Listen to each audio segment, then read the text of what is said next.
Hello friends, welcome to my channel Madanraj. இந்த வீடியோவில் நம்ம என்ன பார்க்க போகிறோன்னா, கச்சத்தீவு எப்படி கைமாறியது, மேலும் அதற்கு பதிலாக நம்ம எந்த தீவை நம்ம வாங்கணும் பற்றி பார்க்கலாம். இந்த கச்சத்தீவு 1974ஆம் ஆண்டு மத்தியில் இந்திரா காந்தி அம்மையார் பிரதமராகவும் மாநிலத்தில் தமிழ்நாட்டில் கருணாநிதி முதலமைச்சராகவும் இருந்த காலகட்டத்தில் கைமாற்றப்பட்டது. இப்படி கைமாற்றப்பட்ட இத்தீவு இலங்கையின் நெடுந்தீவிலிருந்து 12 மைல் தொலைவில் இருக்கும் மிகச்சிறிய தீவாகும்.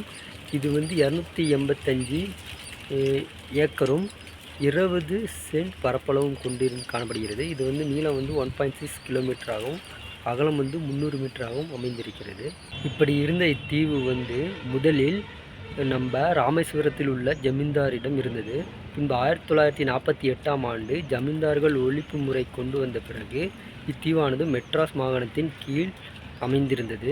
ஆனால் டச்சு மற்றும் பிரிட்டிஷ் ஆட்சி காலம் முதலே இத்தீவானது இலங்கை வசம் இருப்பதாகவும் 1921 ஆண்டு முதல் இத்தீவு அதிகாரப்பூர்வமாக இலங்கை உரிமை கொண்டாடி வருகிறது என்று கோரிக்கை வைத்திருக்கிறது. இதன் விளைவாகத்தான் இந்தியாவுக்கும் இலங்கைக்கும் எல்லையை வகுக்கும் வகையில் 2 ஒப்பந்தங்கள் போடப்பட்டிருக்கின்றன. இந்த ஃபஸ்ட்டு ஒப்பந்தம் 1974 ஜூன் 28ஆவது நாள் போடப்பட்டது. இதன் மூலம் இந்தியாவுக்கும் இலங்கைக்கும் வாக் நீரிணை பகுதியில் எல்லை பிரிவினை நடந்தது. அப்போது தான் அவங்க இந்த ஒப்பந்தத்தின் மூலம் கச்சத்தீவினை இலங்கைக்கு கொடுக்குறாங்க.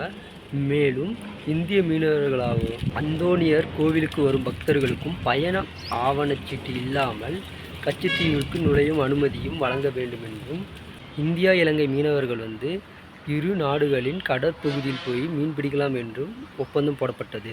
இந்த ஃபஸ்ட்டு ஒப்பந்தத்திலிருந்து 3 முக்கிய ஒப்பந்தங்கள் கையிடப்பட்டிருக்கிறது.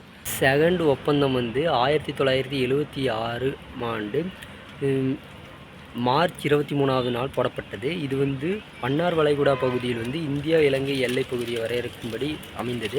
இதன் விளைவாக இலங்கையின் வசம் இருந்த வாட்ச் பேங்க் என்ற தீவானது நம் இந்தியாவிற்கு தாரவார்க்கப்பட்டது. அதாவது எப்படின்னா, இந்தியா எல்லை பகுதிக்கு வெளியே அமைந்திருக்கும் இப்பகுதியை இலங்கை அரசாங்கம் தார்மீக ரீதியாக இந்தியாவிற்கு வழங்கியது. இப்பகுதி கன்னியாகுமரிக்கு தெற்கில் 50 கிலோமீட்டர் தொலைவில் கடலின் மீது அமைந்துள்ள ஒரு பீடபூமி ஆகும். இது சுமார் 4000 சதுர மைல் பரப்பளவும் கடலின் ஆழம் 200 மீட்டராகவும் அமைந்திருக்கிறது. இது மிகவும் பரவலான வளங்களை கொண்ட பவளப்பாறைகள், வளமிக்க மீன்கள் என்று வளம் அல்ல பெட்ரோலியம் கூட இருக்கின்ற பகுதியாக அமைந்திருக்கின்றது. இவ்வாறு இந்தியாவிலிருந்து கச்சத்தீவும் இலங்கையிலிருந்து வாட்ச் பேங்க்கும் இடம் கைமாற்றப்பட்டது. ஓகே ஃப்ரெண்ட்ஸ், நெக்ஸ்ட் வீடியோவில் பார்ப்போம்.